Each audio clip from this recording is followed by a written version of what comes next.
नमस्कार, आप देख रहे हैं न्यूज वन इंडिया। मैं हूं आपके साथ उन्नति भटनागर। बुलेटिन की शुरुआत लखनऊ से बड़ी अपडेट के साथ। फर्जी दस्तावेजों पर नौकरी करने वाले सिपाही पर एक्शन।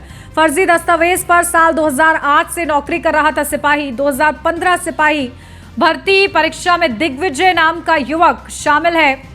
तो दिग्विजय के नाम से ही 2008 में भर्ती हुआ था आरोपी सिपाही। दस्तावेज मिलान के बाद 4 साल से चल रही थी विभागीय जांच। आरोप सही पाए जाने पर आरोपी सिपाही के खिलाफ एफआईआर दर्ज हुई है। तो बड़ा ये पूरा मामला सामने आया है। फर्जी तरीके से नौकरी हासिल की। दिग्विजय के नाम से ही 2008 में भर्ती हुआ था ये आरोपी सिपाही। तो दस्तावेज मिलान के बाद 4 साल से चल रही थी विभागीय जांच। अपडेट ले लेते हैं, हमारे संवाददाता नीलेश चौहान जुड़ गए हमारे साथ। नीलेश, क्या कुछ अपडेट मिल रही है? देखिए, फर्जी दस्तावेज के आधार पर नौकरी तो हासिल कर ली थी, लेकिन अब मामला जब प्रकाश में आया है तो संज्ञान भी लिया गया है। क्या कुछ अपडेट मिल रही है? देखिए, बिल्कुल आपको बता दें कि उत्तर प्रदेश पुलिस में तमाम ऐसी शिकायतें हुई थी कि कुछ ऐसे सिपाही हैं जिन्होंने फर्जी दस्तावेजों पर नौकरी ज्वाइन की है। ऐसा एक मामला 2008 में दिग्विजय के नाम से एक सिपाही की भर्ती में व्यक्ति ज्वाइन करता है और 2015 में फिर एक दिग्विजय नाम का व्यक्ति उत्तर प्रदेश सिपाही भर्ती बोर्ड में दस्तावेज देता है। भर्ती प्रक्रिया को पूरा करता है। उस दौरान जो भर्ती प्रक्रिया से जुड़े हुए अधिकारी थे उनको शक हुआ कि एक ही दस्तावेजों के आधार पर 2 व्यक्तियों की नौकरी का मामला है, जिसके बाद ये पूरा मामला विभागीय जांच को सौंपा गया और जांच जब हुई तो 4 सालों तक ये निरंतर जांच चली और जांच में तमाम साक्ष्य जुटाए गए हैं। और साक्ष्य जुटाने के बाद जब ये क्लियर हो गया है कि फर्जी दस्तावेजों के आधार पर जो है 2008 में एक व्यक्ति ने नौकरी हासिल की थी, अब उसके ऊपर हुसैनगंज थाने में एक मुकदमा पंजीकृत कराया गया। गंभीर धाराओं में मुकदमा पंजीकृत किया गया। दोनों ही, चाहे वो 2008 में भर्ती हुआ दिग्विजय हो या फिर 2015 में जिसने उत्तर प्रदेश पुलिस की भर्ती प्रक्रिया में शामिल होने का दावा किया था, दस्तावेज प्रस्तुत किए थे, उन दोनों लोगों से पूछताछ होगी। ये पता लगाने का प्रयास किया जाएगा कि क्या इनके साथ कुछ और लोग हैं जिन्होंने इस तरीके से फर्जी दस्तावेजों का सहारा लेकर उत्तर प्रदेश पुलिस में भर्ती हुए हैं, या यही मात्र एक व्यक्ति है। फिलहाल ये बड़ा मामला है कि उत्तर प्रदेश पुलिस भर्ती में भी लोग इस तरीके से जाली दस्तावेजों के आधार पर नौकरी कर रहे हैं, तो ये कहीं ना कहीं पुलिस के लिए भी पेचीदा मामला हो सकता है। बिल्कुल, देखिए, जांच के बाद ये बड़ी कार्रवाई जो है की गई है और किस तरीके से अब अलर्ट रहते हैं सभी, ये देखना होगा। बहुत शुक्रिया नीलेश आपका तमाम जानकारी के लिए। उत्तर प्रदेश में 2 आईपीएस अधिकारियों के तबादले किए गए हैं। राजेश कुमार सिंह वरिष्ठ पुलिस अधीक्षक एटा बनाए गए हैं, तो उदय शंकर सिंह पुलिस अधीक्षक फतेहपुर बनाए गए हैं। तो 2 आईपीएस अफसरों के तबादले सामने आए हैं, जहां राजेश कुमार सिंह वरिष्ठ पुलिस अधीक्षक एटा बनाए गए हैं और इसी के साथ उदय शंकर सिंह पुलिस अधीक्षक फतेहपुर बनाए गए हैं। तो उत्तर प्रदेश में 2 आईपीएस अधिकारियों के तबादले और बड़ी जिम्मेदारी उनको दी गई है। अब जहां राजेश कुमार सिंह को वरिष्ठ पुलिस अधीक्षक एटा बना दिया गया है, तो इसी के साथ उदय शंकर सिंह पुलिस अधीक्षक फतेहपुर बनाए गए हैं। तो बड़े तबादले 2 आईपीएस अफसरों के उत्तर प्रदेश में किए गए हैं। तो 2 आईपीएस अफसरों के तबादले, राजेश कुमार सिंह वरिष्ठ पुलिस अधीक्षक एटा बनाए गए हैं और इसी के साथ साथ उदय शंकर सिंह पुलिस अधीक्षक फतेहपुर बनाए गए हैं। तो बड़ी जिम्मेदारी और नई जिम्मेदारी सौंपी गई है। इन तबादलों के जरिए 2 आईपीएस अधिकारियों के तबादले उत्तर प्रदेश में सामने आए हैं।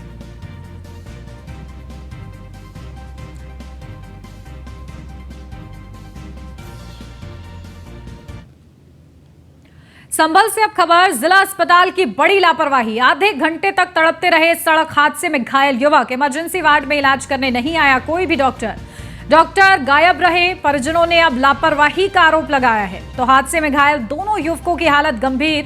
थाना दहंसा के देहपा में बड़ा सड़क हादसा हुआ। ऐसे में घायलों को आनन फानन में जिला अस्पताल जब लेकर जाया गया तो वहां क्या मिला, जहां इमरजेंसी वार्ड में डॉक्टर तक नहीं थे। तो बड़ी ये लापरवाही, जहां अस्पताल में संवेदना तार तार हुई है, बड़ी लापरवाही सामने आई है जिला अस्पताल की, जहां इमरजेंसी वार्ड से ही डॉक्टर नदारद मिले हैं, जिसके चलते उन युवकों की हालत गंभीर है। लेकिन अब इस पूरे मामले पर न्यूज वन इंडिया के ये बड़े सवाल कि जिला अस्पताल में घायलों को क्यों नहीं इलाज मिला, कहां थे इमरजेंसी वार्ड में तैनात डॉक्टर? तो अस्पताल में क्या कोई दूसरा डॉक्टर मौजूद नहीं था? अस्पताल के इस हालत के लिए आखिर कौन जिम्मेदार है? लापरवाही पर जिम्मेदारों पर कार्रवाई कब होगी? तो बड़े सवाल न्यूज वन इंडिया के इस पूरे मामले पर, क्योंकि बड़ी लापरवाही है, जहां मरीज की जान के साथ इस तरीके से खिलवाड़ हो रहा है कि इमरजेंसी वार्ड से ही डॉक्टर नदारद रहते हैं, तो आखिर मरीजों का किस तरीके से इलाज किया जाएगा, जहां चंद सेकंडों का फासला मरीज की जान ले सकता है। और ऐसे में इतने गंभीर मुद्दे पर आखिर किस तरीके से लापरवाही बरती जा रही है।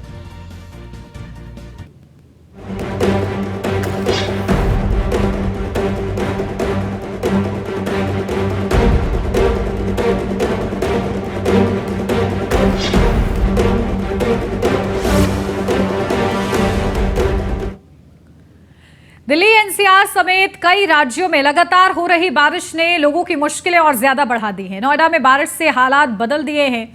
सवाल यह है कि मानसून से पहले करोड़ों रुपए खर्च कर नालों की सफाई से लेकर जलभराव से बचाने के इंतजाम जो थे वो तेज बारिश में ही बह गए। सालों के विकास की पोल बारिश ने 2 दिन में ही खोल दी है। राज्यों ने बारिश से स्थिति की गंभीरता को देखकर अलग अलग जिलों में स्कूल बंद करने के निर्देश दिए हैं। नोएडा में भी स्कूल आज बंद किए गए हैं। तो बारिश से हर तरफ हाहाकार मचा हुआ है। बारिश का प्रहार ऐसा है कि जो इंतजाम थे वो सभी फेल हो गए हैं। इतने समय से जो इंतजाम किए जा रहे थे वो महज 2 दिन की बारिश में ही धराशायी हो गए हैं। बारिश के साथ बर्बादी भी आई है। पहाड़ से मैदान तक कोहराम मचा हुआ है और आम जनजीवन पूरी तरीके से अस्त व्यस्त हो गया है। तो ये 4 जगह से तस्वीरें, नोएडा, बुलंदशहर, झांसी और रामपुर से ये तस्वीरें आपको दिखा रहे हैं किस कदर जलभराव की स्थिति उत्पन्न हुई है। लगातार बारिश हो रही है और ऐसे में इस बारिश से जगह जगह की स्थिति जो है वो बद से बदतर होती जा रही है। नोएडा में पानी भरा हुआ है सड़कों पर और बुलंदशहर की तस्वीरें देखिए जहां गाड़ी का जो पहिया है वो तक डूब रहा है, इस कदर जलभराव है। झांसी से भी तस्वीरें आपको दिखाई और ये देखिए यहाँ पर पेड़ टूटा पड़ा है। ये नोएडा की ही तस्वीरें हम आपको दिखा रहे हैं जहां इस कदर बारिश हो रही है और बारिश के चलते कहीं पेड़ गिर रहे हैं तो कहीं जलभराव की स्थिति है। आम जनजीवन अस्त व्यस्त हो रहा है, आवागमन बाधित हो रहा है। अपडेट ले लेते हैं, हमारे संवाददाता पीयूष तिवारी हमारे साथ जुड़ गए हैं। पीयूष, देखिए क्या स्थिति है दिल्ली एनसीआर की, नोएडा की, गाजियाबाद की, किस तरीके से जल भराव की स्थिति तो हम अपने दर्शकों को दिखाई रहे हैं, लेकिन प्रशासन की क्या कुछ कोशिशें हैं, तमाम बैठकें हो रही हैं, असर दिख रहा है कि नहीं ग्राउंड जीरो पर? बिल्कुल, अगर हम बात करें तो आप देखिए दिल्ली सरकार की ओर से आज दिल्ली के मुख्यमंत्री अरविंद केजरीवाल ने थोड़ी देर पहले दिल्ली सचिवालय में एक बड़ी बैठक बुलाई। इस बैठक में एनसीबी के भी तमाम अधिकारी मौजूद रहे, दिल्ली सरकार के तमाम जो अधिकारी हैं वो मौजूद रहे। एक रणनीति बनाई कि दिल्ली के अलग अलग इलाकों में जहां जहां पे जल जमाव हो गया है उस पानी को किस तरीके से खत्म किया जा सके। और आपने देखा कि दिल्ली के मुख्यमंत्री अरविंद केजरीवाल ने बाकायदा एक प्रेस कॉन्फ्रेंस की और कहा कि ये समय राजनीति का नहीं है, सबको एक साथ मिलकर कहीं न कहीं दिल्ली की समस्याओं से, दिल्ली में जो समस्याएं आई हैं बारिश की वजह से, जहां पे जल जमाव हुआ है उससे किस तरीके से निपटा जा सके, उसको लेकर कहीं ना कहीं बातचीत करनी चाहिए, काम करना चाहिए। इसके साथ ही आप देखिए दिल्ली के कई इलाके हैं, चाहे आईटीओ की बात करें या मिंटो रोड की बात करें, ऐसे तमाम इलाके हैं जहां पे हल्की सी बारिश हो जाती है तो वहां पे जल जमाव हो जाता है। इससे निपटने के लिए तमाम कवायद की जा रही है। लेकिन आप देखिए G20 को लेकर एक बैठक भी होने जा रही है जहाँ पे दिल्ली में विदेशों से भी तमाम जो लोग हैं वो आएंगे। इसको लेकर जहाँ पे ये बैठक होने जा रही है वहां पे भी भारी जल जमाव हो गया है और गाड़ियों में पानी भर गया है। निश्चित रूप से मौसम विभाग का कहना है कि आने वाले 3 से 4 दिनों तक इसी तरीके से स्थितियां बनी रहेगी। और सबसे बड़ी बात है कि यमुना के जलस्तर की बात करें तो पुराना जो पुल है वहां पे अगर हम बात करें तो जो जलस्तर है यमुना का वो काफी तेजी से बढ़ रहा है और करीब 204.50 अधिकतम जो जलस्तर है वो होता है, यानी कि वो वार्निंग लेवल होता है और 203.50 के आसपास जो जलस्तर है वो पहुंच गया है। ऐसे में मौसम विभाग लगातार अलर्ट कर रहा है कि आने वाले दिनों में बारिश हो सकती है। हालांकि राहत की बात यह है कि ये कहा जा रहा है कि यमुना का जो जलस्तर है वो तेजी से आने वाले दिनों में नहीं बढ़ेगा। हालांकि एहतियातन दिल्ली सरकार की ओर से तैयारी की जा रही है और ये भी कोशिश की जा रही है कि जो आसपास के कटे हुए इलाके हैं यमुना से, उनके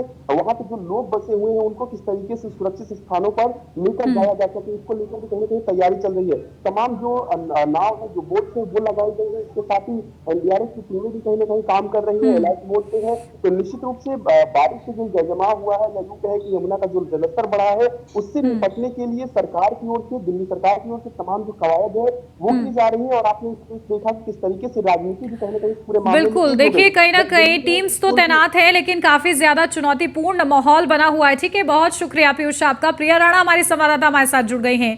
प्रिया, देखिए ग्राउंड जीरो पर क्या स्थिति आपको नजर आ रही है? काफी ज्यादा परेशानी हो रही है लोगों को, और इसके लिए आनन फानन में देखिए बैठकें भी हो रही हैं, लगातार निर्देश भी दिए जा रहे हैं। छुट्टी तक अफसरों की कल कैंसिल कर दी गई थी, क्या कुछ अपडेट है? बिल्कुल, देखिए बारिश से जो हालात हैं वो बिल्कुल बेकाबू नज़र आ रहे हैं। लगातार देखिए मानसून हर साल आता है, उससे पहले ही प्राधिकरण अपनी तैयारियां पूरी कर लेता है, लेकिन वो जो तैयारियां हैं वो सिर्फ कागज़ों में पूरी होती हुई नज़र आती हैं। ज़मीनी स्तर पर आप देखेंगी तो हकीकत कुछ और नज़र आती है। पानी सड़कों पर बहुत ज़्यादा भर गया है, कई फीट तक का पानी है। जैसे कि आप पीछे की तस्वीरों में देख रहे होंगे तो जाम की स्थिति से लोगों को काफ़ी जूझना पड़ रहा है। वहीं अगर हम बात करें तो इस टाइम हम ग्रेटर नोएडा में हैं, और जहां पर देखिए लोग जो हैं काफ़ी जाम से जूझते हुए नज़र आ रहे हैं।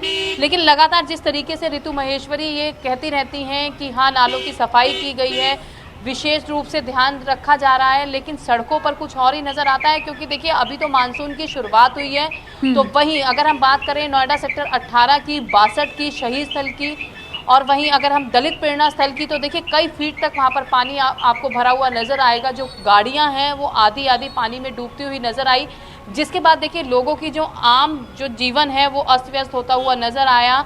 वहीं देखिए बहुत सारे लोग ऐसे थे पानी भरने की वजह से जिनकी गाड़ियां रुक गई, लंबा लंबा जाम वहाँ पर देखिए कई किलोमीटर तक का देखने के लिए मिला। लेकिन लगातार देखिए हर बार ये बात होती है, ऐसा नहीं है कि कुछ नया है, लेकिन प्राधिकरण के द्वारा पहले से कोई भी इंतजाम नहीं किए जाते हैं। अगर हम बात करें नाले सीवर की, तो देखिए पूरी तरीके से भरे हुए सड़कों पर नज़र आ रहे हैं, बड़े बड़े गड्ढे हैं जिनमें पानी भरता हुआ नजर आ रहा है। वहीं हम देखिए गाजियाबाद की ट्रॉनिका सिटी की बात करें तो कल तस्वीरों में सभी ने देखा कि किस तरीके से वहां पर एनडीआरएफ की टीम ने बिल्कुल, देखिए किस तरीके से स्थिति जो बनी हुई है, काफी ज्यादा परेशानी लोगों को सीधा हो रही है। और अभी जो आप तस्वीरें भी प्रिया दिखा रही थी, मैं देख रही थी किस तरीके से लंबा जाम वहां पर लगा हुआ है। लोग घर से निकलने से भी बचते हैं जब ऐसा मौसम हो, क्योंकि प्रशासन के इंतजाम इस कदर नहीं होते हैं कि वो ऐसे मौसम में भी बेरोक टोक बाहर निकल सकें। इसलिए लोग खुद ही प्रिकॉशन बरतते हैं, और जब तक बहुत ज्यादा जरूरी ना हो वो घरों से बाहर ही नहीं निकलते हैं। लेकिन ऐसी स्थिति जब अभी मानसून की शुरुआत में बनी हुई है प्रिया, तो आगे जाकर फिर क्या हाल होगा? जी बिल्कुल, देखिए बिल्कुल यही बात हम कहना चाह रहे हैं कि अभी तो मानसून की सिर्फ शुरुआत हुई है। उससे पहले ही देखिए 2-3 दिन की बारिश ने इतना बुरा हाल कर दिया है।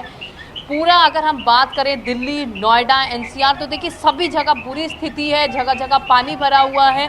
पूरी बड़ी बड़ी हाई राइज सोसाइटियों तक में देखिए फर्स्ट फ्लोर तक पानी आपको नज़र आ रहा है। तो लोगों को कितनी दिक्कतों का सामना करना पड़ रहा है वो आप खुद देख रहे होंगे। वहीं देखिए अगर हम बात करें तो ग्रेटर नोएडा में इस वक्त हम मौजूद हैं, जहां पर बागेश्वर धाम की कथा चल रही है, और वहां पर भी देखिए पानी लगातार भरा हुआ है। प्रशासन की तरफ से इंतजाम तो किए गए हैं, लेकिन आप ज़मीनी स्तर पर देखेंगी तो यहाँ पर हालात आपको कुछ और नज़र आएंगे। क्योंकि देखिए लगातार बड़े बड़े गड्ढे हैं जहाँ पर पानी आपको यहाँ पर नज़र आएगा। एक तरफ देखिए बागेश्वर धाम की कथा है और दूसरी तरफ बारिश का मौसम है, जिसके बाद यहाँ पर जो हालात हैं बेकाबू नज़र आ रहे हैं। क्योंकि बहुत ज़्यादा देखिए यहाँ पर जाम की स्थिति हो गई है, बारिश की वजह से बुरा हाल। बिल्कुल, देखिए प्रिया कितना लंबा ये जाम लगा हुआ है। यहाँ पर लोग लगातार कोशिश कीजिए कि लोग जो गाड़ियों में बैठे हैं, जद्दोजहद कर रहे हैं, अगर वो कुछ बोल पाए कि किस तरीके से परेशानी का सामना वो कर रहे हैं।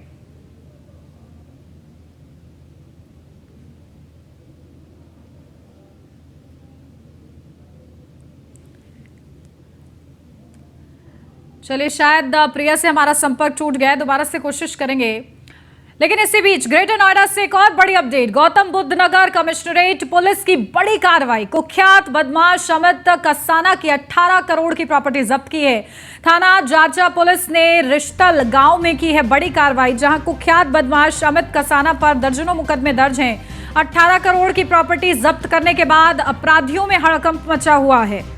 तो कुख्यात अमित कसाना पर एक्शन, जहां कुख्यात बदमाश अमित कसाना पर दर्जनों मुकदमे दर्ज हैं और बड़ा एक्शन लिया गया है। 18 करोड़ की प्रॉपर्टी जब्त करने के बाद अपराधियों में हड़कंप मचा हुआ है। ग्रेटर नोएडा से इस वक्त की बड़ी अपडेट। गौतम बुद्ध नगर कमिश्नरेट पुलिस की बड़ी कार्रवाई, जहां कुख्यात बदमाश अमित कसाना, जिसकी 18 करोड़ की प्रॉपर्टी को जब्त किया गया है। थाना जाचा पुलिस ने रिश्तल गांव में ये बड़ी कार्रवाई की है। तो अधिकारियों को संदेश देने वाला ये कार्रवाई है, जहां 18 करोड़ की प्रॉपर्टी को जब्त किया गया है।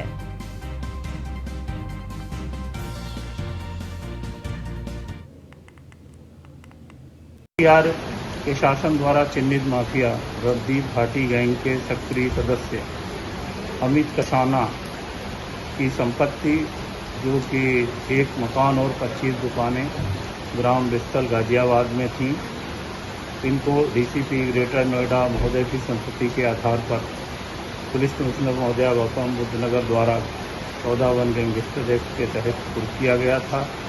आज इन दोनों संपत्तियों को नियमानुसार कुर्क करने की कार्रवाई